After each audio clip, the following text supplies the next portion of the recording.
Muy buenos días.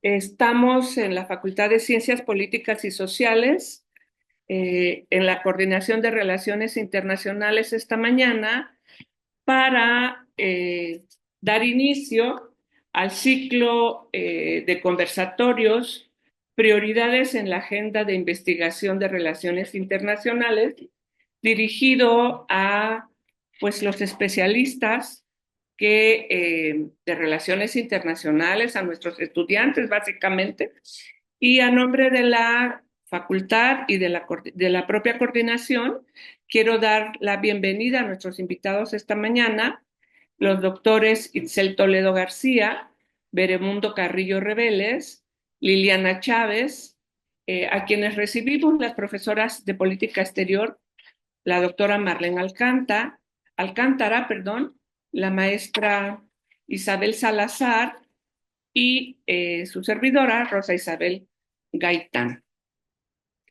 Como ustedes saben, los temas eh, que aborda nuestra especialidad, pues está en constante movimiento, en constante eh, modificación, perfeccionamiento, cuestionamiento, y queremos a través de estas sesiones, pues motivar el estudio y reflexionar sobre algunos temas que están en, en la tabla, en la mesa de las investigaciones, de los trabajos de tesis, de los seminarios e incluso de la discusión política, sociológica, de nuestro país, de América Latina y del mundo.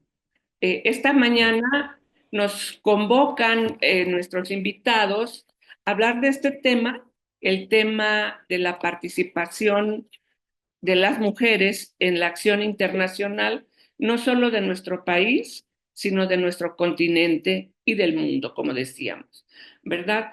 Ellos han publicado bajo la coordinación de Fabián Herrera, Itzel Toledo y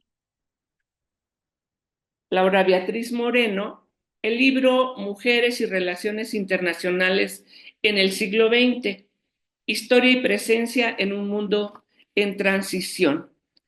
Como ustedes saben, este trabajo viene a alimentar otros varios que en los últimos años se han publicado en nuestro país con este tema.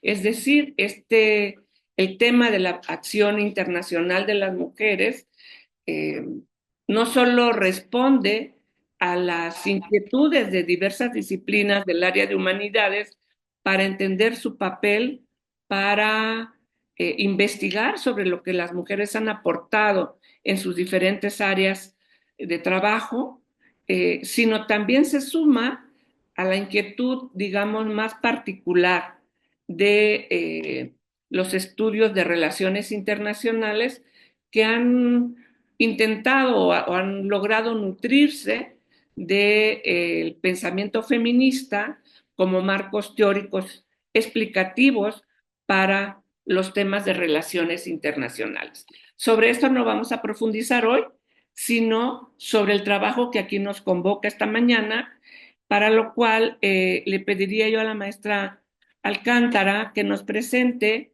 a la doctora Itzel Toledo, una de las coordinadoras de este libro.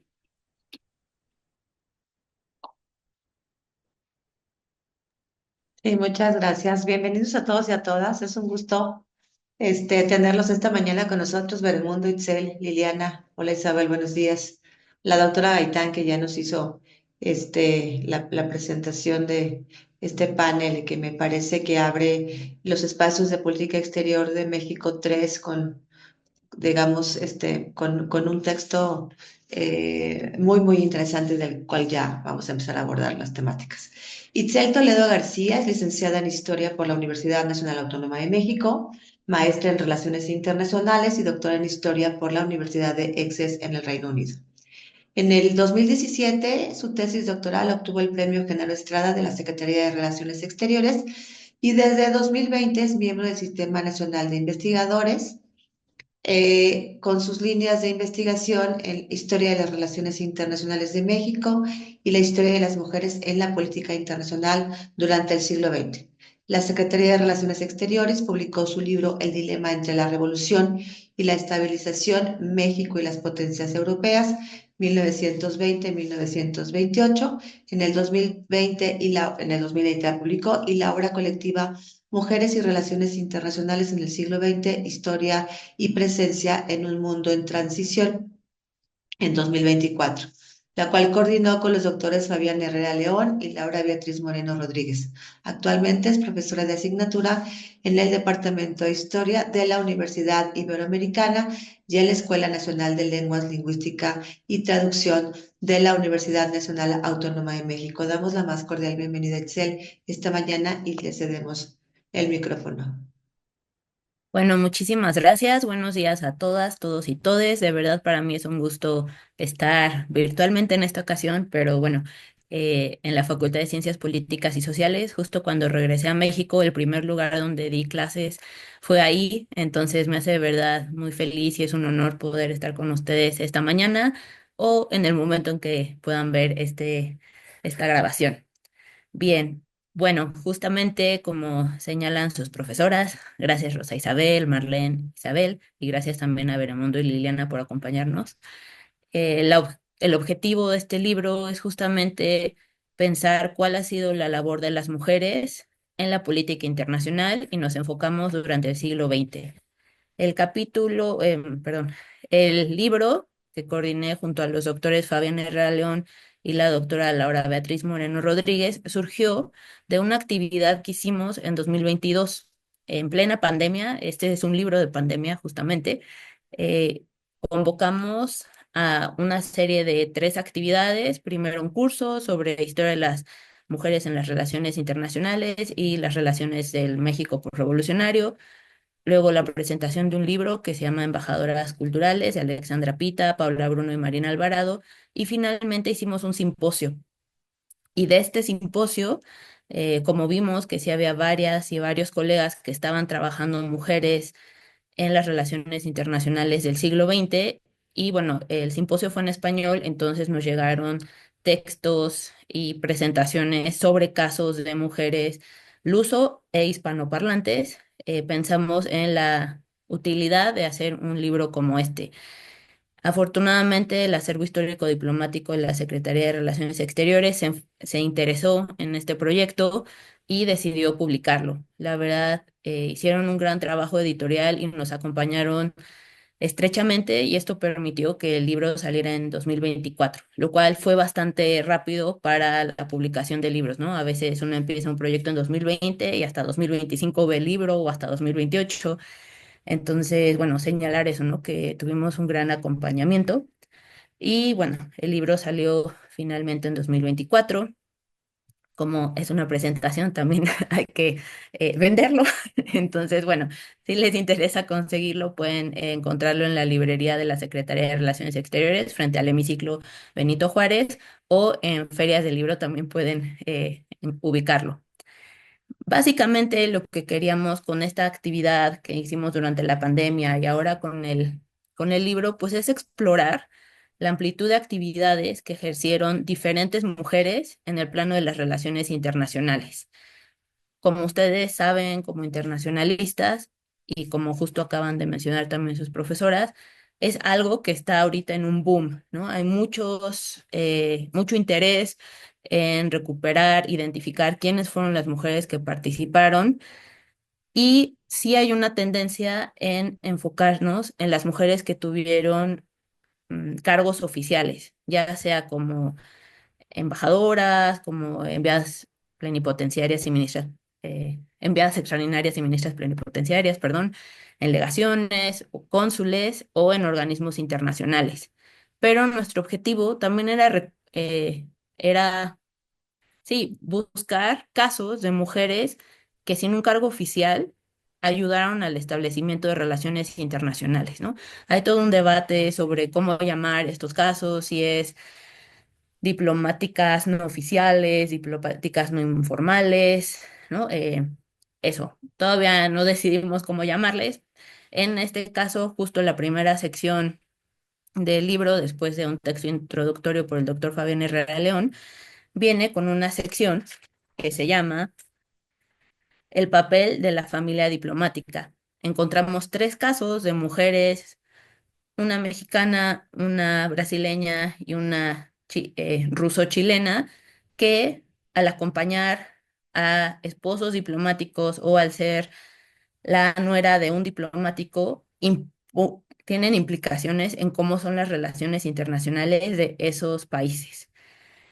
Entonces, eso, ¿no? Como que nuestro objetivo era también considerar las que sin cargo diplomático acompañando la carrera de un hombre, pues hicieron labor. Y por otro lado, también tenemos la última sección que se llama Redes y Activismo, justo ver mujeres que participaron en organismos no gubernamentales, sino en redes de activismo, por ejemplo, ya sea de derecha o de izquierda, que también hicieron labor para fomentar las relaciones, ¿no? Tenemos desde aquellas que defendieron a los presos políticos del 68 en México, hasta las que eh, colaboraron para defender la postura franquista en América Latina, ¿no? Entonces, justo es no solo ver a las que sí tuvieron cargos, sino a las que no, y que también hacen un gran papel, ¿no? Hoy sabemos que las relaciones internacionales no las llevan solo los estados, y entonces esto nos permite a largo plazo también ver casos así. Y bueno, las otras dos secciones que sí abordan ya mujeres con cargos oficiales se llaman Escritura, Enseñanza y Diplomacia, y la otra es la labor en los organismos internacionales. Justo Liliana y yo escribimos sobre Rosario Castellanos en el de Escritura, Enseñanza y Diplomacia, y Veremundo en el de la labor en los organismos internacionales, ¿no? Entonces, bueno, aquí estamos con ustedes quienes sí abordamos mujeres con cargos oficiales, pero sí es muy importante, ¿no? Señalar que a los tres coordinadores nos interesaba mucho recordar que hay mujeres que han participado, así como hombres, que hay mujeres que han participado por fomentar relaciones internacionales estables sin cargos oficiales. También algo que nos interesaba era considerar cuáles han sido las barreras políticas, legales, sociales y culturales que mujeres a lo largo del siglo XX y también en el siglo XXI han tenido que enfrentar para tener actividades en la arena internacional, y bueno, con esta obra, pues justo contribuir a este boom de estudios que hay ahorita, y que incluso desde 2018, Karen Aggestam y Ann Towns hablan de un giro de género en la diplomacia. Y parte de ese giro de género, pues son este tipo de estudios que se enfocan a ver quiénes son las mujeres que han participado.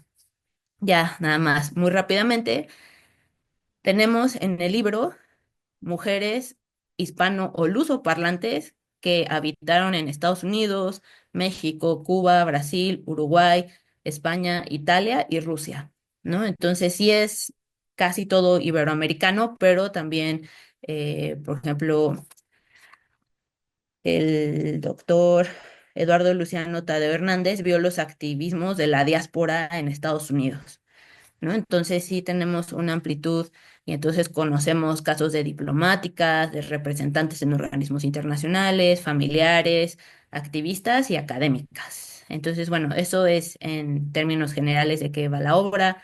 Esperamos les sea útil, de interés, y bueno, ya algunas de ustedes ya tienen la obra, quienes no la quieran, no la hayan podido conseguir todavía, les digo que pueden ir a la Secretaría de Relaciones Exteriores o al Acervo Histórico Diplomático y ahí conseguirlas. Y bueno, gracias otra vez por escucharnos, por darnos el espacio, y también a los autores que me acompañan y a los autores y las autoras que hicieron contribuciones a esta obra, de la que yo y los coordinadores nos sentimos muy orgullosos. Gracias. Muchas gracias, Itzel. En realidad, pues sí, de nuestra parte, yo creo que lo que podemos decirles es que nos ha gustado mucho el trabajo en lo personal. He disfrutado mucho los artículos que he leído hasta ahora. Eh, de manera que, pues sí, deben sentirse orgullosos de ese trabajo, ¿verdad?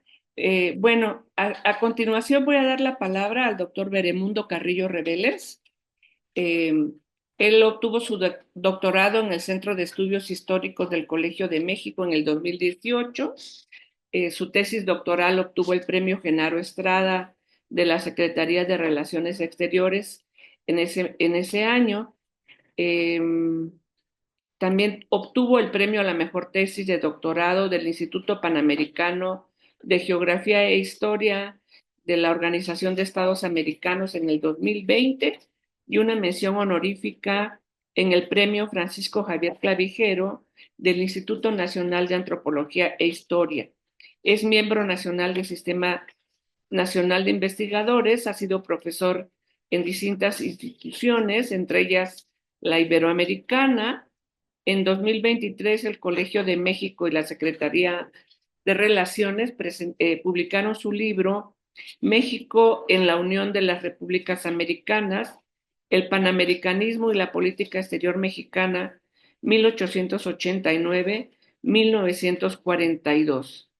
Ha sido director del área de servicios históricos del INER y ahora anda en nuevos retos laborales, se nos acaba de comentar.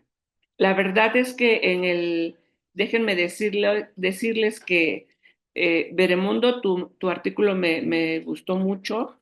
Creo que muestra claramente pues todos los años que has dedicado al estudio del sistema panamericano, ¿verdad? Ahora yo creo que utilizando muchas cosas que no necesariamente utilizaste para esa investigación y enriqueciendo pues también este otro tipo de trabajo.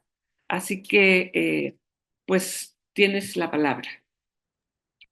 Hola, buenos días a todas, a todos, a todes. Estoy también muy contento, como comentaba Itzel, de estar con ustedes esta mañana. Y he tenido la oportunidad, gracias a la invitación de las profesoras, de participar en otras presentaciones, en otros foros ahí en el área de relaciones internacionales. Y bueno, agradecer también a Itzel, una de las coordinadoras que está aquí, porque muchas veces cuando se hacen libros colectivos, los artículos son como una compilación de textos, ¿no? En este caso sí podemos decirlo que en realidad sí hubo una conducción por parte de la coordinación para tratar de seguir ciertas rutas a partir de preguntas comunes, ¿no? Evidentemente cada uno fue tejiendo su propio mapa, pero digamos que sí hubo por lo menos un norte muy marcado de hacia dónde ir. Itzel varias veces, en mi caso, leyó muchas veces el texto, me hizo muchas sugerencias, entonces aprovecho también pues para darle ahí las gracias particularmente a ella, ¿no? Que permite mucho y que yo creo que es una cosa muy importante entre colegas, ¿no? El leernos, el estar siempre dispuestos a recibir retroalimentación y eso es algo importante, aprovechando que estamos entre estudiantes, que muchos de ustedes seguramente harán tesis, pues es una labor bien importante, ¿no? Que te lean y no solo que te lea tu director, sino también, pues a veces confiar en los propios compañeros es bueno para retroalimentar, ¿no? Un texto que no es leído es un texto que está muerto, ¿no? Y bueno, el texto que yo presenté se llama Feminismo, Política Exterior y Multilateralismo, las mexicanas y la Unión Panamericana en los años de entreguerras. Y bueno, es muy interesante porque si bien rastrea la participación de determinadas mujeres en organismos formales, en este caso la Unión Panamericana, que es el antecedente de lo que es la Organización de Estados Americanos, también intenté buscar la manera en la que se compagina un feminismo transnacional de carácter continental, propiamente panamericano. Recalco mucho lo de continental porque es la interacción entre el feminismo, sobre todo de Estados Unidos, con los feminismos de América Latina y la incidencia que van teniendo en este organismo multilateral que se consolida o que se fortalece en el periodo de entreguerras, que es la Unión Panamericana o la Unión de Repúblicas Americanas, ¿no? Ustedes saben que después de la Primera Guerra Mundial se crea un organismo internacional multilateral que es la Sociedad de Naciones, que ha sido muy estudiado, que es muy importante porque es el antecedente de la ONU. Bueno, al mismo tiempo convive, coexiste con otro organismo de carácter continental que es la Unión Panamericana, que es previo a la Primera Guerra Mundial, se crea en 1889 en lo que los historiadores económicos llaman la primera globalización, pero que es justo durante el periodo de entreguerras donde tiene un gran protagonismo. Y este gran protagonismo, viendo en términos geopolíticos, se debe en gran medida a que, si bien la Sociedad de Naciones es impulsada por Wilson, en ese momento presidente de Estados Unidos. La realidad es que Estados Unidos nunca se integra a la Sociedad de Naciones, y varios de los países, México tampoco se integra porque no lo inventan, no lo invitan, se integra ya muy tarde, hasta 1931, aunque el organismo se creó en el 19, y muchos de los países latinoamericanos tienen una política ambivalente. Si bien algunos tratan de ser protagonistas en la Sociedad de Naciones, como colectivo no están todos presentes, a diferencia de, sí, de la presencia que tienen este otro ente que es la Unión Panamericana, que les digo es el antecedente de la OEA. Entonces es muy importante porque de entrada en este organismo pues están los países latinoamericanos conviviendo multilateralmente con una de las grandes potencias emergentes de la Primera Guerra Mundial, que es los Estados Unidos, lo cual lo vuelve sumamente relevante porque no solo se vuelve en un punto de interacción diplomática, sino que también se vuelve en foco de interés para distintos grupos que buscan el fortalecimiento de las relaciones interamericanas desde todos los ámbitos que se puedan imaginar, desde empresarios o comerciantes que buscan fortalecer las relaciones económicas de los países americanos, desde un grupo de juristas e internacionalistas que creen que es necesario establecer reglas en común para la coexistencia del continente americano y evitar que un conflicto como el de la Primera Guerra Mundial llegue al continente americano, hasta grupos como afrodescendientes, por ejemplo, que pelean por los derechos civiles de los afrodescendientes, no solo en Estados Unidos, sino en gran parte del continente americano. Igualmente, grupos de trabajadores que buscan también que reivindicaciones sindicales sean reconocidas a nivel continental, y por supuesto, pues, grupos o movimientos feministas, lo digo en plural, que buscan también reivindicaciones de carácter igualitario que sean reconocidas a través de este ámbito multilateral. Y lo que es interesante, o lo que, bueno, para mí me pareció muy interesante, es ver la manera en la que los movimientos feministas de Estados Unidos coinciden con los movimientos feministas latinoamericanos, particularmente con el mexicano, con el que viene de Brasil, con el que viene de Argentina, en torno a este organismo que está reuniendo a los países para discutir el sentido de las relaciones interamericanas, y un poco también la construcción de un orden geopolítico de la posguerra. Y lo que es interesante es la diferencia que hay entre las agendas, ¿no? Me parece muy claro que mientras que en los Estados Unidos hay una agenda sufragista muy marcada que busca ponderar los derechos políticos, que busca sobre todo la lucha de los derechos individuales de las mujeres, en América Latina, y particularmente en México, en Argentina y en buena parte del Caribe, la agenda es mucho más amplia. Me atrevería a decir, lo digo un poco provocador, que las estadounidenses son mucho más conservadoras en sus feminismos porque están pensando solo en términos individuales y muy políticos, y las latinoamericanas lo que tratan de llevar son derechos familiares, derechos educativos, derechos laborales. Se llega a plantear, por ejemplo, el tema del divorcio, el control natal, la igualdad salarial, el tema del reconocimiento de los hijos naturales, que no es un tema solo de maternidad, es un tema también de propiedades, ¿no? Es decir, una madre que tiene hijos naturales, que fuera del matrimonio, no tiene los mismos derechos en cuanto a herencias, por ejemplo, del padre de los hijos, tampoco tiene derecho a una pensión. Y es una agenda que, si la comparamos con la actualidad, sumamente vigente. Es decir, en realidad están peleando pues cuestiones que siguen siendo pues, marcadamente vigentes, y que los están planteando a finales de la Primera Guerra Mundial, ¿no? Entonces, en torno a este organismo, lo que sí coinciden, o la convergencia entre los dos movimientos feministas, es en la necesidad de aprovechar este foro multilateral para impulsar una agenda en la que las mujeres tengan representación.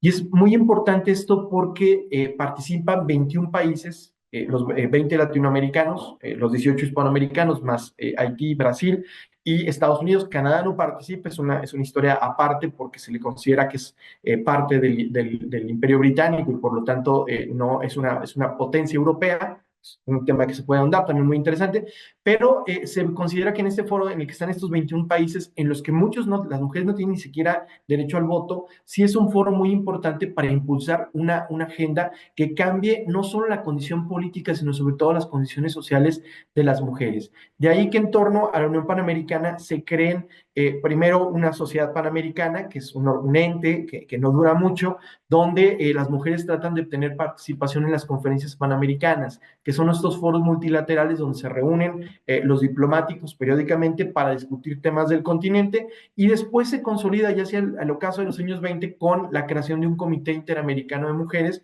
donde ya hay una participación permanente de representantes de los diferentes países, ¿no? En el caso de México, que es en el que yo más conozco, es muy relevante señalar que las primeras mujeres que se interesan por participar en estos espacios panamericanos son las comunistas. Y son, por ejemplo, Elena Torres o Cuca García, pero también son las mujeres que vienen de tener una participación relevante en la revolución.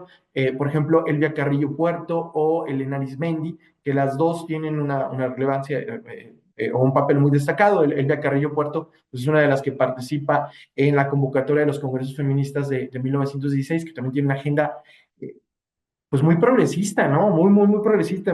No me gusta usar, catalogar un poco el pasado en función del presente, pero es que de verdad sí trae una agenda muy radical en el sentido positivo de la palabra, ¿no? Entonces, son este grupo de mujeres, en el caso de México, que se interesan por participar y que coinciden también con personajes muy relevantes en América del Sur y también en el Caribe, que también tienen una agenda, no necesariamente comunistas, muchas de estas son luchadoras sociales, pero que sí tienen claro, sobre todo, una conciencia de clase y una conciencia de la mujer trabajadora, ¿no? Creo que eso es muy importante destacarlo, a diferencia de las estadounidenses que sí tienen una agenda muy política, ¿no? Hay momentos de tensión muy fuerte entre los movimientos feministas, incluso de claro racismo.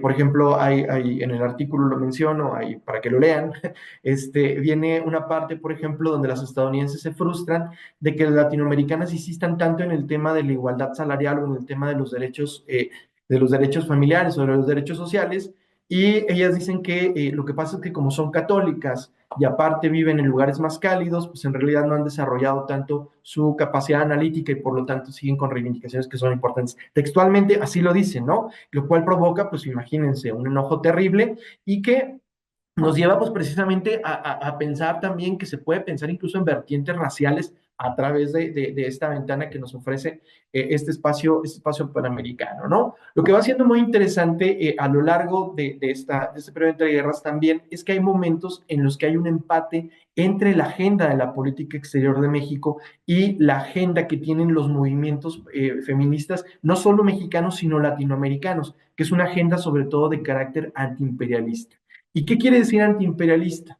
Antiimperialista es sobre todo el poner condiciones de igualdad entre los países para que la hegemonía de Estados Unidos tenga pues, un límite, una contención. Es decir, es evidente que es la gran potencia económica, que es la gran potencia militar, pero se busca que en la arena multilateral prive sobre todo la igualdad entre los estados. Y esta lucha por la igualdad pues se traslada también al campo de las relaciones de género, ¿no? La igualdad entre hombres y mujeres.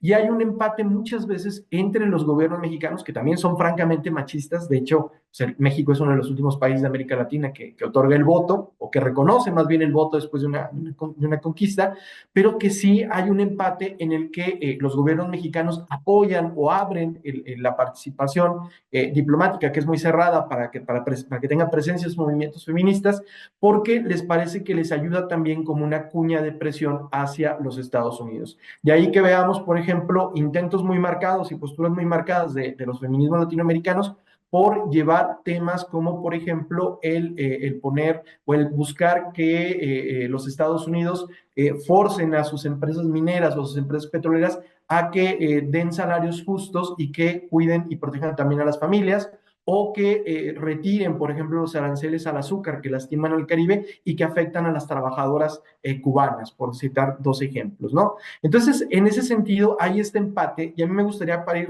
redondeando con lo que quiero proponerles, con lo que quiero decirles, que me parece que se abre para el debate en esta discusión y que embona con lo que se plantea en otros textos del libro, que hay dos temas muy importantes que siguen siendo vigentes para pensar desde el ámbito de las relaciones internacionales, ¿no? De entrada es la incidencia de los movimientos sociales en la agenda de la política exterior. Creo que es un tema que sigue siendo muy importante Digo, estoy hablando a lo mejor por Itzel, pero en la parte historiográfica creo que los dos coincidimos que hay un giro entre lo que se entendía la historia diplomática y la historia internacional. Es decir, la historia diplomática normalmente la pensamos solo en los representantes formales del Estado que participan en foros formales.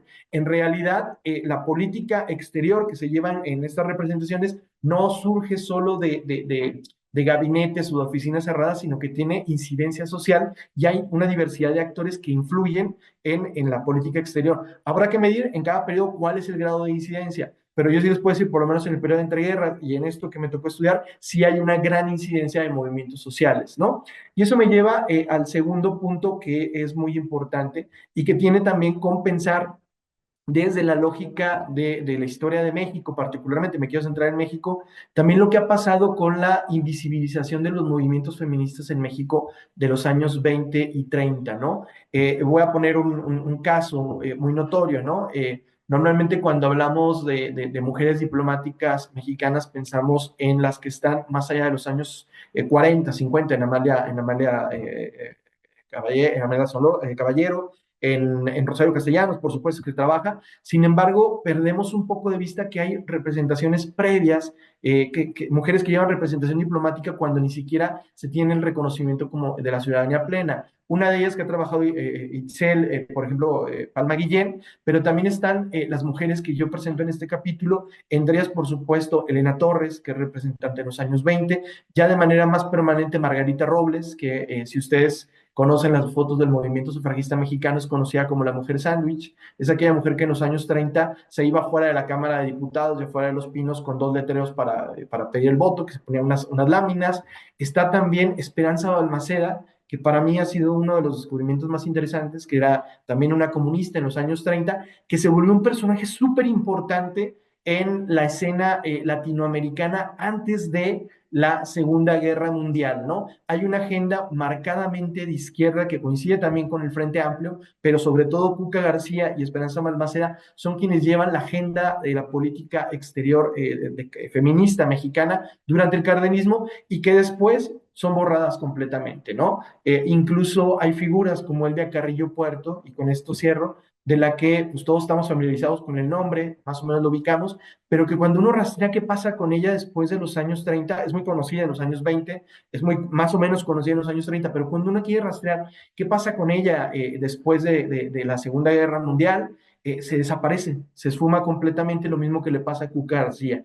Al grado que, por ejemplo, a mí me tocó ver investigaciones, conducir algunas investigaciones para otros proyectos, donde ni siquiera se tenía constancia de cuándo había muerto Elvia Carrillo Puerto, ¿no? Había una mitología del movimiento del 68 que decía murió en el 68 y pasó a la estafeta a otro movimiento. En realidad no, murió en el 65, murió muy cerca de Ceú, en un hospital del Iste, prácticamente en el anonimato, ¿no? Cuando uno busca noticias de su muerte en los periódicos, en realidad aparecen notas muy pequeñas. O Cuca García, que tiene Verónica Alquión, le dedicó un libro fantástico, que también acaba, después de haber sido electa diputada en los años 30, que no le reconocieron la votación, pero que lo logra, acaba completamente en la pobreza con las dos piernas rotas, ¿no? Entonces, creo que es importante, y ese es mi llamado, acá hay mucho que trabajar, hay mucho que rescatar y que sí hay una historia del feminismo mexicano muy fuerte en los años 20 y 30, que también me parece que vale la pena conectarlo, eso yo lo digo como varón, lo digo desde afuera, que sí hace falta conectarlo también con los movimientos actuales, ¿no? De pronto se habla mucho en esto de las olas, de la influencia del feminismo de carácter occidental, sobre todo de Estados Unidos, pero creo que vale la pena también voltear a la propia historia de México, a la propia historia de América Latina, para conocer estos movimientos que fueron bastante avanzados y que por supuesto que dejaron herencias, porque gran parte de ellas fueron maestras, o la mayor parte de ellas fueron maestras y muchas de ellas incluso maestras también en la universidad. Pues muchísimas gracias por el espacio. Muchas gracias, doctor Carrillo, por esta presentación de su artículo y de un tema pues que nos provoca a seguir trabajando en él, ¿verdad? En su trabajo habla de Elena Torres que fue una comunista, igual que Tuca García, ¿no? Y que en un trabajo previo, Leticia Bonifaz va y busca su tumba y pues está por ahí perdida, sin ningún letrero, sin ningún nada, igual que la de Palma Guillén, abandonada porque no sé de Elena, pero Palma, por ejemplo, que no tuvo descendencia, pues no hay quien se ocupe de esos asuntos familiares o que normalmente los familiares hacen, ¿no? De mantener las tumbas y poner el letrerito correspondiente, en fin. eh, en ese olvido están estas mujeres que tanto trabajaron y cuyas aportaciones hay que pues reconocer y sistematizar ese conocimiento, ¿verdad? Eh, y bueno, ahora hablamos de las mujeres, pero también hay muchos hombres que no están donde deberían estar gracias a sus aportaciones, ¿verdad? Muy bien, pues muchísimas gracias nuevamente y ahora pues pasaríamos a darles la palabra a las autoras del artículo sobre la espléndida Rosario Castellanos, ¿no? Que no solo, bueno, que terminó siendo y murió siendo diplomática, pero que tiene una gran cantidad de betas a partir de las cuales se puede revisar su obra, sus aportaciones a las humanidades y, y bueno, le pediría yo a Isabel Salazar si nos hace favor de leer la, la semblanza curricular de la doctora Liliana, por favor. Si es posible, no sé si nos está escuchando. Eh, Creo que no nos escucha. ¿Quieres lo hago yo? Por favor, Mar. Ok. Bueno, Liliana Chávez Díaz nació en Hermosillo, Sonora, es escritora, profesora, investigadora y periodista mexicana. Actualmente es catedrática en estudios latinoamericanos en la Universidad de San Andrews, en el Reino Unido. Ha publicado los libros Viajar sola, Identidad y Experiencia de Viaje en Autoras Hispanoamericanas, publicada por la Universidad de Barcelona en el 2021, y Latin American Documentary Narratives, The Intersections of Storytelling and Journalism and Contemporary Literature, publicado en el 2022. Y por este último libro ganó en agosto, justamente del año 2022, el premio al mejor libro latino de no ficción Víctor Villaseñor en el International Latino Book Award de Los Ángeles, convocado por la Asociación Estadounidense Empowering Latino Futures.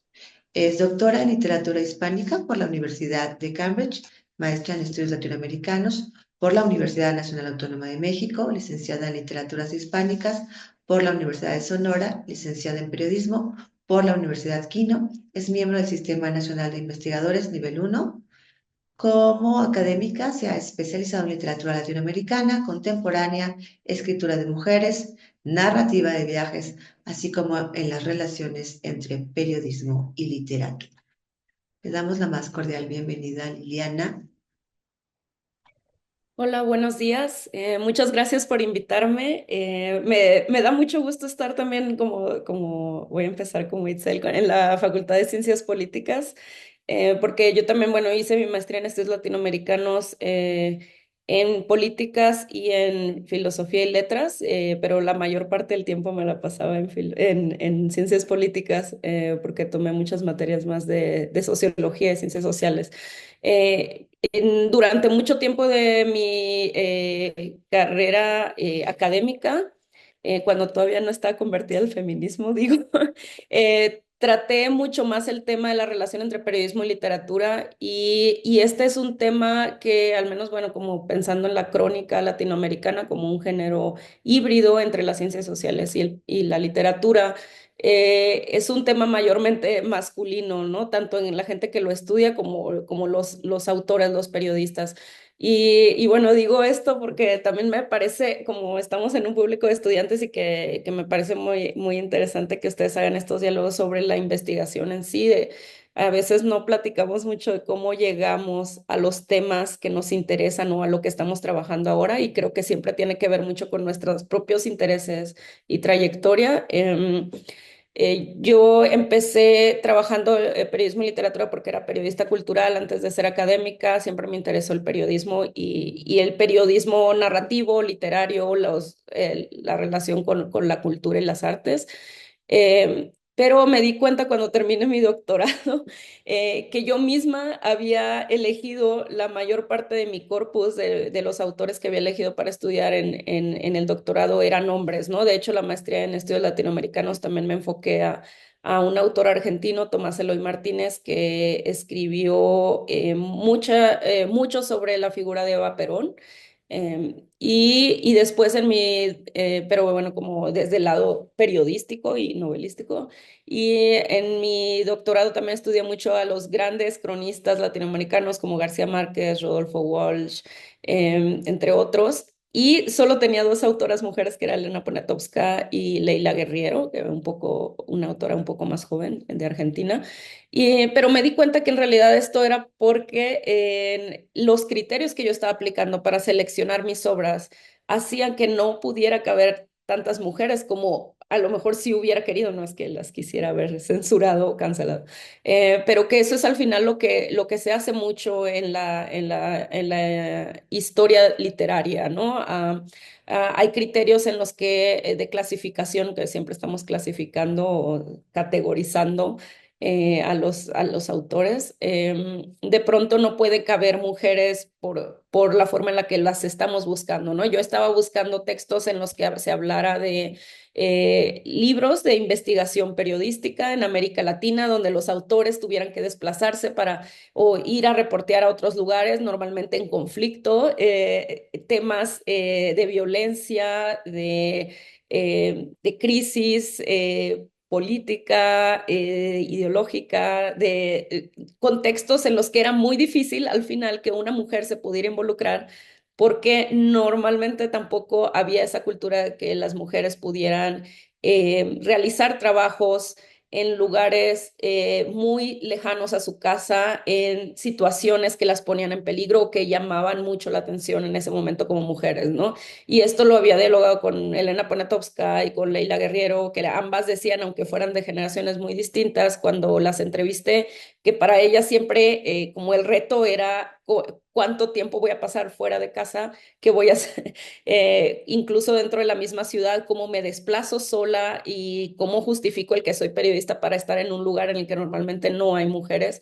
Y bueno, si Leila, por ejemplo, me dice, bueno, es que cómo voy a estar en El Salvador, digamos, entrevistando a las maras o en la cárcel de hombres. Hay que pensar en como la parte de la seguridad, y aunque sí eventualmente lo puedan hacer, son espacios en los que todavía las mujeres no se adentraban o siguen adentrándose con cuidado.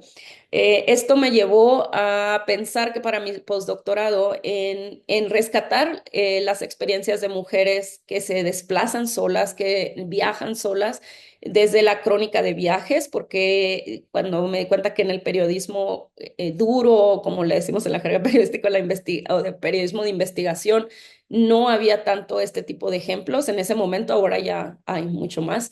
Eh, Quise buscar las narrativas de viajes de mujeres en otros textos y me fui a trabajar con archivos, diarios, cartas, también textos en periódicos, textos que estaban escritos no como literatura propiamente, pero que eran experiencias, testimonios de experiencias de mujeres en ámbitos fuera de su ámbito de confort, digamos, o fuera de casa. Y así es como escribí el libro Viajar sola, identidad y experiencia de viajes en autoras hispanoamericanas. Y esto me lleva a decir que es así como conocí a Itzel, que me parece importante también de rescatar la importancia que yo creo que tiene la amistad y los lazos que hacemos como académicos con otros académicos, incluso fuera de nuestra disciplina. Actualmente creo que no es posible ya estudiar casi cualquier tema sin interconectarlo con otras disciplinas y conocer otras aristas de los temas. Entonces, Itzel y yo nos conocimos en un congreso en Sonora, de hecho, en mi estado, que era un congreso sobre historia de las mujeres em, en México. Las dos presentábamos ponencias sobre literatura de viajes de mujeres, pero ella lo hacía desde la historia y yo lo hacía desde la literatura, y ahí nos dimos cuenta que estábamos como interconectadas con este tema en común, a pesar de que lo estamos hablando desde distintas disciplinas, pero bueno, teníamos las mismas lecturas o al menos conocimiento similar sobre ciertas mujeres que en nuestras investigaciones se interconectaban, ¿no? Y qué es lo que pasa también con este libro, que creo que es muy importante también para la historia intelectual o la historia literaria como la diplomática, cómo vemos que que la vida y la obra de algunas diplomáticas también se interconectan, ¿no? Y bueno, a partir de ahí, de esta relación que primero fue medio epistolar con Itzel, porque solo nos escribíamos por correo, nos dimos cuenta en algún momento que las dos habíamos ganado la beca Humboldt de investigación para hacer un postdoc en Berlín. Y en Berlín fue donde realmente empezó nuestra colaboración con este proyecto. Yo seguía investigando sobre Rosario Castellanos y le hablaba mucho a Itzel sobre este caso que me intrigaba, porque justo como tenía dudas que tenían que ver más con su estancia en Israel como diplomática, yo la había estudiado solo como escritora y me había enfocado a la parte que me interesaba mucho de ella, era cómo se había movilizado tanto. Había sido una escritora muy cosmopolita, en un momento en el que además, tristemente, a ella se le catalogó mucho como una escritora regional, y en eso no es que sea malo ser escritora regional, yo lo soy también en el sentido de que no soy de la Ciudad de México, y mi producción al final también se enfoca como en ciertas regiones. Pero en esa categoría, en ese momento, a Rosario Castellanos le pesó mucho en el sentido que la catalogaran como solamente escritora indigenista, por ejemplo, y no se valoró el resto de facetas que tenía Rosario Castellanos, que fue una de las autoras más cosmopolitas en su tiempo, ¿no? Había viajado a Estados Unidos, a Europa, y al final terminó como embajadora en Israel, terminó sus días en Israel. Y a mí me intrigaba mucho como la parte de la faceta diplomática que no había sido estudiada mucho en literatura, porque como se tendía a pensar que lo importante era solo la obra y analizarla como desde la obra misma, ¿no? La literatura de ella, pero a mí, como yo estaba estudiando la parte de viajes, a mí también me parecía que los viajes en sí mismos, los desplazamientos y la forma en la que ella había vivido en distintos lugares y publicado desde distintos lugares también influía mucho en la forma de pensar y de interpretar la realidad. Y entonces empezamos con ese diálogo, Itzel y yo. También nos ayudó mucho, creo, la perspectiva o los diálogos que tuvimos justo en Berlín con una otra escritora muy importante actualmente, Cristina Rivera Garza. Coincidimos con ella en Berlín y también hablamos mucho Rosario Castellanos con ella. Creo que los diálogos intelectuales entre mujeres es algo también que es importante mencionar aquí como parte esencial del tipo de investigación que estamos haciendo, donde a veces no hay tanta información tan fácil de identificar, ¿no? Pero que a lo mejor hablando con otras personas que también que han rescatado ciertos datos, nos pueden dar como guías para ubicar a nuestro autor, sobre todo con los archivos. Y con Cristina nos pasó mucho eso. Ella también bueno, ella es una especie de fan de Rosario Castellanos y tenía mucha información que ella nunca había investigado formalmente, pero que nos la daba, ¿no? Como nos daba ciertas pautas para ir indagando más sobre Rosario Castellanos. Y bueno, me gustaría solo compartir con ustedes una parte de una presentación que teníamos más por las imágenes y para que se den cuenta un poco de desde dónde abordamos a Rosario Castellanos. Em, bueno, voy a compartir. Um, Me dicen si pueden ver mi escritorio. Ah, Sí. sí, ok. Mm, bueno, Como ven, aquí está Rosario Castellanos en su faceta diplomática. También que es muy interesante que nos fijamos mucho en las imágenes, en cómo se representa la mujer diplomática en este tiempo y cómo ella misma empieza a cambiar su propia imagen a partir de que es nombrada em, embajadora, ¿no? Bueno, Rosario Castellanos, como saben, o los que no saben, también los invito a leer estas principales obras. Ahora, este año es aniversario de su nacimiento, cumpliría 100 años si estuviera vivo. Bueno, murió en Tel Aviv en 1974 siendo embajadora. Ella nació en Ciudad de México, pero es importante también destacar que ella misma se asumía como chiapaneca. Su familia es de Comitán y ella creció en Comitán, solo la fueron prácticamente a tener a la Ciudad de México y se regresaron con ella a Comitán. La mayor parte de sus años formativos los pasó en Chiapas. Y nuestra propuesta del artículo inicialmente, y esto es como lo pensamos como estructuralmente, era proponer cuatro facetas principales de Rosario Castellanos, porque Rosario Castellanos justo lo que queríamos era demostrar que era muchas cosas, no solamente era escritora y tampoco no solamente era diplomática, sino que también era promotora cultural, también fue periodista y también fue profesora universitaria, ¿no? Y queríamos destacar también cómo todas estas facetas estaban interconectadas en realidad, ¿no? Ella se fue a Israel con la condición de que la dejaran también dar clases y también publicar, algo que realmente fue muy distinto a lo que otros intelectuales podrían haber hecho, ¿no? Y normalmente, bueno, cuando alguien está en un cargo diplomático es muy raro que además tenga independencia intelectual para estar publicando lo que le dé la gana, ¿no? Desde donde está. Y ella, gracias a los artículos periodísticos que ella estuvo publicando como columnista para Excelsior durante este periodo. También tenemos conocimiento de la vida cotidiana en Israel y de la vida diplomática de esta mujer, ¿no?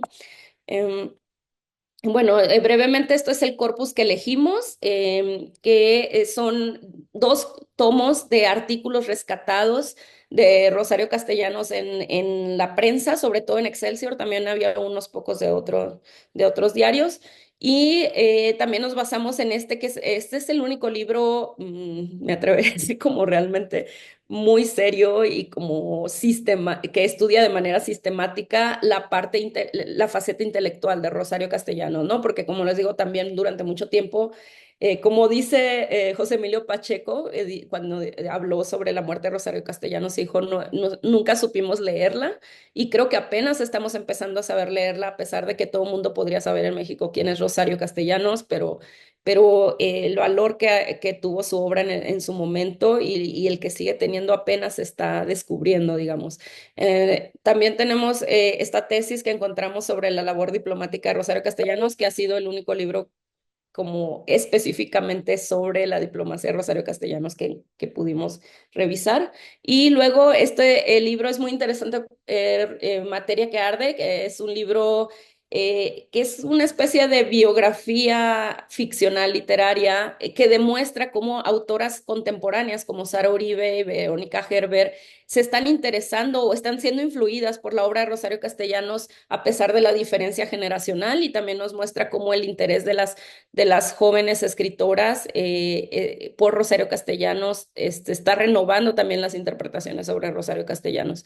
Y bueno, aquí estamos nosotros como manera de chisme en el archivo, como empezamos nuestra investigación también buscando información sobre los artículos periodísticos de Rosario Castellanos en la publicación original, porque, bueno, como yo también vengo del lado del periodismo, a mí me interesaba mucho no solamente leer la compilación que ya estaba hecha en estos libros que les mostré, sino ver en qué posición en el diario, qué posición material tenía la imagen de Rosario Castellanos, sus propias columnas, qué nivel de importancia le daba el diario a la figura de Rosario Castellanos, ¿no? Y esto fue lo que encontramos en el Instituto Iberoamericano de Berlín, porque es donde se tiene la mayor colección de literatura latinoamericana y hemerografía sobre la mayor parte de la prensa de América Latina también está guardada aquí, está depositada, entonces pudimos consultar todos los diarios de Excelsior donde ella participó.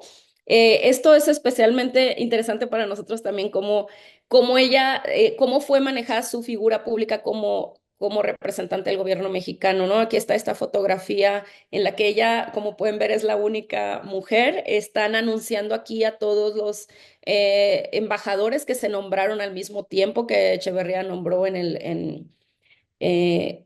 se me van las fechas, bueno, en los 70s. 71. 71, gracias. Y bueno, hacemos muy buen equipo. Y ella es la única mujer dentro de este grupo de embajadores que Echeverría nombra en ese año. Aquí tenemos un ejemplo de en qué lugar realmente de mucha importancia tenía su columna. Ella publicaba cada semana en Excelsior, lo cual es realmente muy impresionante, porque además de que tener la labor diplomática, otra cosa muy importante es y que es algo que destacamos en el artículo y que, que es importante en general para como hablar de la parte de la vida cotidiana de una mujer diplomática, es que ella se fue sola sola con su hijo y su niñera. En algún momento dice que ella no se hubiera podido ir, no hubiera podido aceptar siquiera el cargo diplomático si su niñera no hubiera aceptado ir con ella, porque dependía bastante de que pudiera cuidar a su hijo Gabriel. Se acababa de divorciar de su esposo, el filósofo Ricardo Guerra. Entonces fue una mujer que aceptó un cargo público de este tipo. Con todo lo que implicaba para ella en su vida, los cambios en su vida cotidiana y en perder una red de apoyo como madre también. Además, bueno, se le ocurría que también podía escribir en el Excelsior, ¿no? Cada semana y no lo dejó de hacer hasta su muerte, ¿no? Todavía cuando se anunció su muerte había un último texto que estaba por publicarse. Bueno, justo está en la página editorial, ¿no? Donde ella no publicaba tanto como escritora, no era invitada como escritora, sino como parte de las voces editoriales de la sección general del periódico, ¿no? Que normalmente en el periódico eso suele ser más importante que las secciones culturales. Y bueno, hasta aquí quisiera dejar, solo quería mostrar estas imágenes también que nos ayudan como a tal vez iniciar el diálogo si a alguien le interesa la parte de la metodología y de cómo hicimos esto a cuatro manos. También es importante decir que es la primera vez que las dos escribimos a cuatro manos. Bueno, creo, ¿no? Porque no sé si Itzel ya escribió. Nunca te pregunté. Eh, No, sí había escrito con otras ah, personas, pero es la primera vez que son cuatro manos femeninas, porque siempre había escrito con colegas hombres. Sí, eso también fue un gran reto, pero nos divertimos mucho, lo disfrutamos mucho porque, bueno, es también como una forma de concretar algo que muchas veces se habla de la interdisciplina en teoría y se pueden decir muchas cosas muy interesantes y muy importantes, pero hacerlo en la práctica sí es un reto muy grande, ¿no? Entonces sí me siento muy contenta de ser parte de este libro y de justo empezar a conocer desde dentro otras disciplinas a las que no me había acercado. Muchas gracias, Liliana. Me parece que has puesto sobre la mesa retos académicos, disciplinarios o disciplinares y hasta humanos, ¿verdad? Para este tipo de trabajo. Pero yo creo que los que hemos trabajado con Itzel estamos de acuerdo por lo que oigo eh, en, en señalar que ella es una excelente compañera de trabajo, de retos de este tipo, y muy fiel y muy comprometida, muy responsable y muy generosa también en su trabajo, ¿no? Así que pues sí, pues nos congratulamos todos, Itzel, de estar aquí contigo esta mañana. Eh, yo creo que este trabajo de Rosario Castellanos y todos y cada uno de los artículos incluidos en el texto, pues necesitan, bueno, necesitan una revisión en el sentido de todo lo que pueden abrir a la investigación como, como vetas nuevas, ¿no? O vetas incompletas en las que hay que trabajar. Y trabajar, pues como ven, las relaciones internacionales se dice que somos una disciplina o que es una disciplina in- eh, interdisciplinaria, ¿no? Y creo que este trabajo puede ser una muestra muy importante de ello, ¿verdad?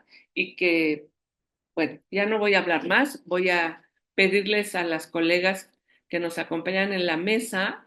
Yo no sé si Isabel tiene problemas técnicos o va a poder participar. Ya no, ya. ¿Sí me escuchan? Sí, te escuchamos bien. Adelante, por favor, Isabel.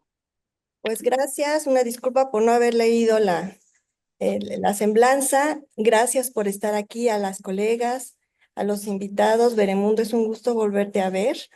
Y también le doy las gracias a mis alumnos que están aquí, los estoy viendo enfrente, ¿no? Y que muchos están entusiasmados. Es un gran tema. Justo entré preguntándoles si habían ido a la marcha del sábado. Finalmente se incrusta perfecto el texto en un evento que vivimos todos el sábado pasado y que es justamente, creo, el cúmulo de todo un proceso que se dio, como lo había mencionado en algún momento Beremundo, ¿no? Son varios procesos los que hay en los feminismos. Y cuando pensamos en el feminismo, siempre pensamos en las sufragistas, ¿no? Como el primer punto de enlace. Y cuando leo el texto de Beremundo, realmente me quedo sorprendida de lo que progresista dijiste con cierto miedo, pero creo que es totalmente acertado. Los feminismos latinoamericanos no solo resultan progresistas, sino de vanguardia, porque justamente creo que traen tras de sí movimientos como el de la Revolución Mexicana, en donde se concientiza acerca del papel protagónico de las mujeres dentro de un proceso de cambio que significan los derechos individuales, ¿no? Derechos que atraviesan por cuestiones sociales, que tiene que ver justamente con el derecho a la maternidad, del divorcio, ¿no? Se lo plantean. Es algo, a mí me pareció realmente significativo y que las estadounidenses no lo entienden. Y tienes toda la razón. Tú dijiste conservadoras, a mí me parecían, cuando leí tu texto, puritanas. Hay un puritanismo propio de su ideología, propio de ese devenir que vienen desde Europa y que nosotros dimos un brinco espectacular, ¿no? A pesar de haber sido una colonia, ¿no? Con muchas raíces, incluso feudales, la revolución, la guerra de reforma nos transformó como sociedad y cuando uno ve estas mujeres que participan en las cumbres panamericanas, lo que veo es que esa transformación no solo incluyó a los hombres, sino incluyó a las mujeres, ¿no? Y que estaban ahí esperando la oportunidad para poder entrar y ser parte de estos movimientos y de estos cambios. A mí, yo no quisiera abundar mucho, me parece ambos textos muy interesantes, el libro en general es muy interesante y yo aquí les propongo a mis alumnos, ojalá y haya la oportunidad de volver a obtener este texto porque me parece que es muy interesante, atraviesa algo que me parece crucial. Están dados en contextos políticos, nacionales e internacionales. En el caso de Rosario Castellanos, bueno, paréntesis, lo que mencionaba Liliana acerca de su niñera me parece algo crucial. Ella misma, Castellanos, menciona que ella no podría haber sido ella sin la presencia me parece que se llamaba Erlinda, y que ella, gracias a ese apoyo de otra mujer, ella puede desarrollarse ampliamente en otras áreas, ¿no? Y ese apoyo tiene que ver con los elementos domésticos, con el cuidado al niño que tenía para el cambio cuando va a Israel 10 años, y en un momento de fractura incluso emocional, con el divorcio que tiene con su marido, ¿no? Entonces, a mí me parece que en ese pequeño enlace verbal que hace, es un gran reconocimiento que hoy se demanda en términos de los derechos femeninos, ¿no? Y reivindicar el papel de las mujeres desde el hogar. Entonces, también habla en ese pequeño fragmento de la sororidad de la que hoy hablamos, ¿no? Y que las mujeres en ese momento se estaban dando y se siguen dando desde esos ámbitos, ¿no? De lo individual y de lo privado. Y bueno, ¿qué atraviesan los aspectos políticos? Cuando Beremundo nos dice cómo lo político utiliza estos movimientos para poder salir también adelante con ciertas políticas públicas. En el periodo de Obregón es el no reconocimiento o el reconocimiento que busca de los Estados Unidos, y cualquier escenario puede ser importante para promover esta necesidad propia del gobierno. En otro momento, con Cárdenas, el movimiento feminista representa una manera de equilibrar esta presión que ya se tiene con los Estados Unidos en torno a lo que es la nacionalización del petróleo. Y además, otra cosa que me parece importante, cómo el feminismo latinoamericano, antes de la Segunda Guerra Mundial, es social. Tú mismo lo habías comentado en tu participación, pero después, y educativo, y después se convierte en una bandera antifascista. Entonces, ¿cómo va retomando los aspectos internacionales y políticos y los va incrustando dentro de un movimiento propio de luchas personales y de luchas de las mujeres propios, y los va nutriendo? Y en el caso de Rosario Castellanos, no lo mencionaron, pero en el texto ahí está, en el sentido de que haber aceptado ser embajadora no de cualquier país, era de Israel, en un momento crucial de un gobierno autoritario como era el de Luis Echeverría, que venían de lo que era el 68, venían de lo que ocurrió en el 71. Y Rosario Castellanos reclamó al gobierno solicitando qué había pasado, esclarecer esas verdades, ¿no? Y que entendía que no era posible luchar contra un sistema tan cerrado, y que desde adentro podría hacer ese trabajo. Y creo que es por eso que acepta y empieza a hacer una labor importante en Israel, sobre todo educativa y cultural, que eso rompe también con las tradiciones de ser solamente cuestiones políticas. Y también esto facilita, hablando esto de Obregón y de Cárdenas, me parece que Echeverría intenta de esta manera facilitar toda esta propuesta que él tiene al exterior, de buscar una imagen que le reditúe en una búsqueda de estar al frente en esta política de los derechos civiles que él se había planteado en un momento, el grupo de los no alineados. Es decir, hay una actividad internacional interesante, y creo que Rosario Castellanos era un punto de lanza de esa política pública del gobierno de Luis Echeverría.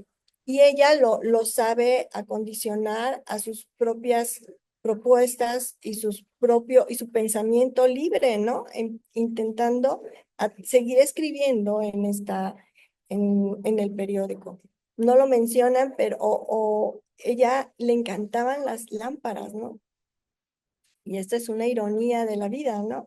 Le gustaba coleccionar lámparas, y entonces muere justamente limpiando una lámpara, ¿no? Entonces, me parece que eso es como parte de este contexto en donde ella ella es parte de este proceso.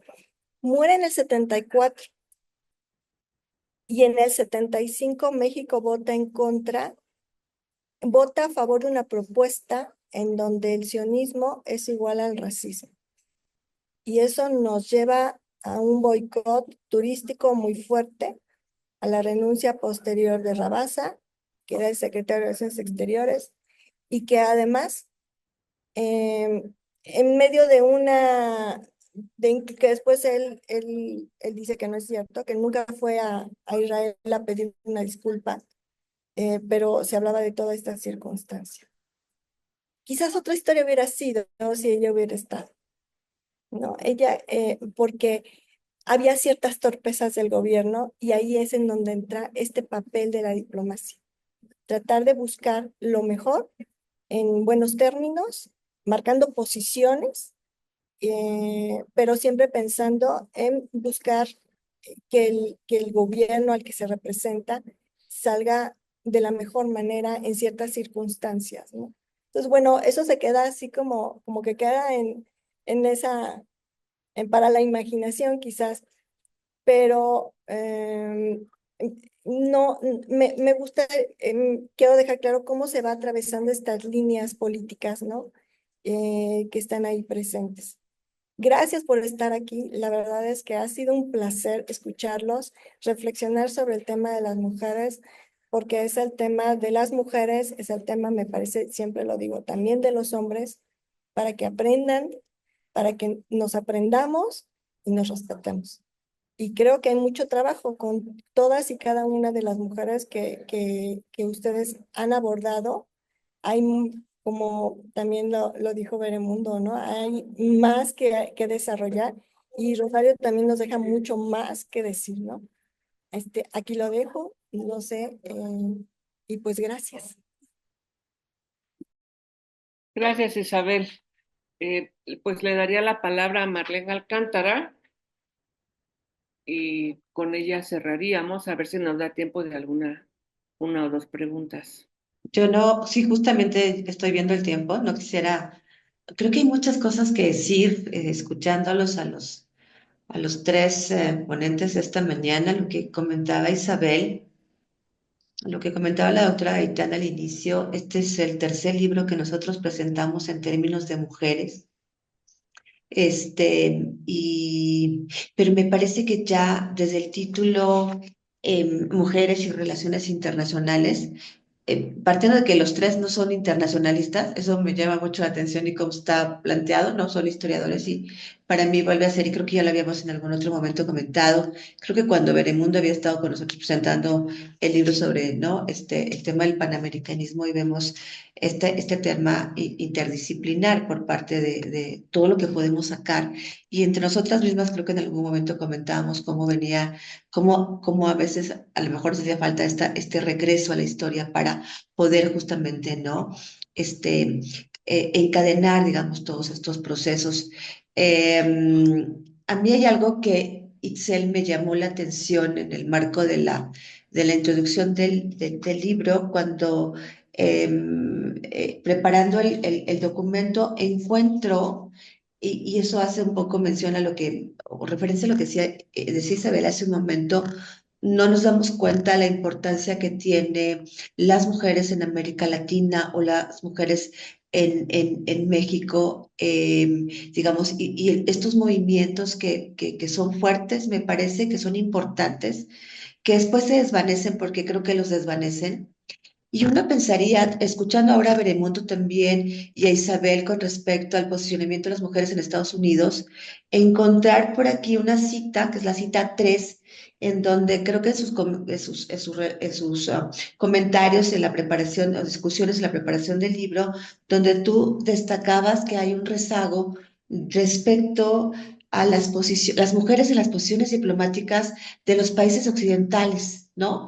Y citas Francia y Reino Unido, pensando a lo mejor en Francia o los ingleses que pudieran tener, que empezáramos, pues ellos a lo mejor por ahí empezaron, las sufragistas en Europa también son importantes, creo que el movimiento en el Reino Unido, y pareciera entonces que no hay trabajos de esta naturaleza, o donde también o las mujeres toman otro posicionamiento, otro lugar, Itzel, no sé cómo, me llamó mucho la atención, ¿no? Que pensáramos que los movimientos empiezan en Europa, pero en realidad quien tiene más, con más ahínco está o con importancia en América Latina por las necesidades propias de, ¿no? De nuestra sociedad. Esto que decía con Rosario Castellanos, pues muchas no podríamos estar en donde estamos, hacer lo que hayamos hecho si no hubiéramos tenido el apoyo, ¿no? Esos apoyos importantes cuando uno tiene hijos. Y es interesante ver, decir, decir, yo me preguntaba, entonces nada más no ha sido una excepción mía o de muchas, ¿no? Que ya también comentábamos en otra charla con nuestra invitada de Política Exterior de México hace unas semanas, con otro tema, pero la importancia justamente de estos apoyos. Yo no quisiera ahondar más en mi comentario, porque creo que hay que dejar espacio a los alumnos. Creo que esta charla da para mucho más temas. Yo les agradezco muchísimo que hayan puesto sobre la mesa estas temáticas desde esta perspectiva. Y pues no me resta más que agradecerles. No sé, doctora Gaitán. ¿Puedo contestar rápido lo de esta nota 3? Sí. Bueno, muchísimas gracias nuevamente por la invitación y sus comentarios. Solo muy brevemente. Justo, ¿no? Pensamos, en México y otros países latinoamericanos el voto es muy tardío y entonces entramos después las mujeres al ámbito de la política internacional, pero no fue necesariamente así, ¿no? Y justo, por ejemplo, algo que pasa en el caso francés es, en 1928 permiten que las mujeres hagan el examen del servicio exterior, pero solo dejan a una entrar. Y va a ser hasta después de la Segunda Guerra Mundial que ya van a entrar más, pero la primera embajadora francesa es de los años 70, ¿no? Entonces, si pensamos en el caso mexicano, que tenemos a Palma Guillén como enviada extraordinaria o Paula Alegría, Amalia Castilla de Ledón ya como embajadoras, pues es muy interesante, ¿no? Igual antes del voto ya teníamos más representantes diplomáticas o en delegaciones de organismos internacionales. Y esto rompe con esta idea de, claro, en Occidente siempre iban a la delantera y es un caso en que demostramos no es así. Solo brevemente porque creo que es muy interesante esto. Pues eso es muy interesante, ¿no? Me parece que el doctor Bermundo se retiró de esta Sí, charla. sí, nos había avisado que tenía que salir y ahorita puso un mensaje de que ya le había llegado el minuto para irse. Así que le agradecemos su presencia y quiero comentarles que justamente dentro de las preguntas que nos han colocado los estudiantes y a las cuales les voy a dar acceso para que las tengan ustedes, porque obviamente no nos va a dar tiempo de entrarle a ellos. Ellos también tienen otra clase en unos minutos. Está el tema entre las inquietudes de ellos es que justamente cómo se destaca el papel eh, de los apoyos que las mujeres necesitan para realizar su trabajo, ¿no? Hablando específicamente de Rosario Castellanos, el que ella se haya llevado una niñera para poder trabajar, eso es algo que nos ha pasado a todos los que tenemos hijos, hijas, ¿no? Eh, hoy en día, hoy en día para las diplomáticas, como para cualquier mujer que labore, la organización doméstica, la organización con el cuidado de los niños, los tiempos para embarazarnos si queremos tener hijos, los tiempos biológicos, los tiempos económicos son fundamentales. Yo no habría podido tampoco escribir nada de lo que he escrito, como seguramente todos los que estamos aquí, si tenemos familia y no tenemos apoyo. La verdad, ni ellos ni ellas, porque la obra masculina está sustentada en el hecho de que las mujeres atienden los asuntos domésticos para que ellos puedan dedicarse al trabajo intelectual, ¿no? Bueno, no quisiera profundizar más en esto. Yo agradezco, yo creo que podemos ir cerrando. No sé si hacemos un comentario final antes de cerrar, si les parece. No sé si Liliana quiere empezar. Bueno, me hubiera gustado que hubiera más preguntas también, pero entiendo que si no se pueden, si hay alumnos interesados en entablar diálogo con nosotros, creo que les pueden compartir nuestro correo para cualquier pregunta que tengan, porque me siento mal que no pudimos abrir el micrófono. Y yo encantada como de lo que pueda resolver o dialogar más. Y sí, me parece importante que también desde la literatura, el caso de las mujeres escritoras siempre ha sido, también se ha reflexionado mucho sobre la importancia del trabajo doméstico y de quién está escribiendo. Hay varias escritoras que han reflexionado y escrito sobre quién tiene que atender la casa o la importancia del trabajo doméstico de las mujeres que ayudan en su casa para que ellas puedan escribir, ¿no? La misma Elena Poniatowska también ha hablado sobre esto y de cómo sería muy distinto también su vida si no tuvieran esa red de apoyo, ¿no?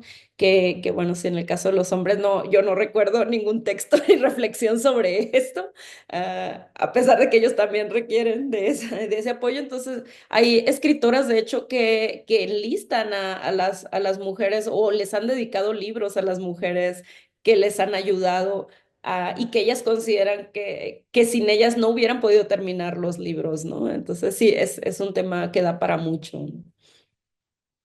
Y bueno, muchas gracias. No cierro el tema porque siento que no hay forma de cerrar. Es muy amplia esta discusión, pero muchas gracias por haberme invitado. Sí, que Gracias a justo, ti, Liliana. Itzel, por favor. no, Sí. sí que justo también se une a los comentarios que nos daba también Isabel, ¿no? Sobre esta cuestión de la gran labor de sororidad que termina habiendo para esta producción y que nosotras la tendemos a reconocer, pero los hombres diplomáticos no, ¿no? Y que justo por eso el valor de considerar la labor, perdón, la repetición, de las esposas, hijas, madres de diplomáticos que han hecho un montón de trabajo para las representaciones diplomáticas del país y que el Estado no reconoce y por eso no están sus expedientes, ¿no? Ellas si aparecen en expedientes son en los de los diplomáticos, pero ellas mismas no tienen estos espacios. Bueno, ya el tiempo nos apremia, pero justo también si quieren compartir nuestros correos, con mucho gusto, de verdad ha sido un gusto y un honor volver a la Facultad de Ciencias Políticas y Sociales, una institución tan importante en general, pero también personalmente. Y bueno, de nuevo, Rosa Isabel, Marlene Isabel, muchas gracias por darnos este espacio y a les estudiantes, ojalá les incentive para seguir estudiando mujeres en las relaciones internacionales desde una perspectiva amplia. Y gracias. No sé, Marlene Isabel, ¿alguna quiere cerrar con algún comentario? Pues yo rápidamente agradecer, la verdad es que es un tema que a mí me encanta, hablar de las mujeres, la sororidad. Se hablaron muchos temas, se habló de política exterior, se habló del contexto internacional. Hay una parte en donde empieza el texto de Veremundo que dice que Margarita Robles es representante de la delegación mexicana. Llegó al hotel en Uruguay y al dar su nombre pone Margarita Robles de Mendoza y esposo. Es decir, pone su nombre completo y su esposo, que es la que lo acompaña. Y esto causó una trifulca. Mandaron llamar al director del hotel. ¿Cómo era posible? Así no se tenía que registrar, se tenía que registrar el nombre de él y su esposa, no ella y su esposo. Entonces, 1933, no es mucho tiempo, pero creo que se ha avanzado y hay más que hacer. Gracias, chicas, y gracias a Veremundo que ya se fue, colegas, gracias. Gracias a mis alumnos que están aquí y también los de los otros salones, y gracias al CRI y a la Facultad de Ciencias Políticas.